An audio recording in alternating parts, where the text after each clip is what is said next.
भीमराव अंबेडकर, एक किताब से शुरू हुआ संघर्ष। कभी कभी एक किताब, एक विचार पूरी जिंदगी को बदल सकता है और कभी कभी वही जिंदगी एक पूरी कौम की तकदीर लिख देती है। आज की कहानी है उस बच्चे की जिसकी किताबें छीन ली गईं, पर जिसने खुद कलम पकड़कर इतिहास लिख दिया। ये कहानी है डॉक्टर भीमराव अंबेडकर की।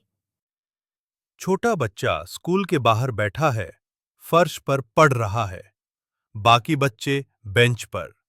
भीमराव का जन्म 14 अप्रैल 1891 को एक गरीब महार परिवार में हुआ।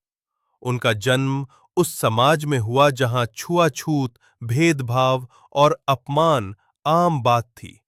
छोटा भीमराव स्कूल जाता, लेकिन उसे क्लास के अंदर नहीं बैठने दिया जाता था। प्यास लगती, लेकिन पानी छूने की इजाजत नहीं थी। उसका मन करता था किताबों में खो जाने का, लेकिन समाज हर पन्ना छीन लेना चाहता था। पहली किताब, पहला विद्रोह। बच्चा पुराने पन्नों से बनी किताब को पकड़कर पढ़ रहा है। एक दिन उसके पिता ने उसे एक पुरानी मराठी किताब दी।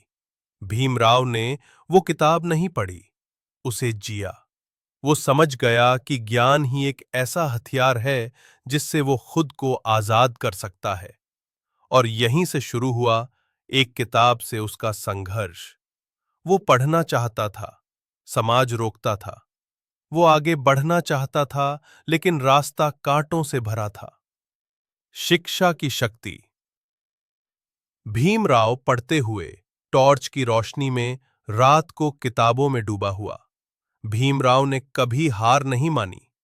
उन्होंने मुंबई से ग्रेजुएशन किया, फिर अमेरिका की कोलंबिया यूनिवर्सिटी से पढ़ाई की। उनका सपना था उस हर बच्चे के हाथ में किताब देना जिसके पास कभी कोई किताब नहीं थी। उनके पास डिग्रियां थीं, लेकिन उनसे भी बड़ी बात थी उनकी सोच। वे कहते थे, ज्ञान ही वो प्रकाश है जो अंधकार को मिटा सकता है। लेकिन सोच है ते अंबेडकर। संविधान की प्रति पर हस्ताक्षर करते हुए संसद में भाषण।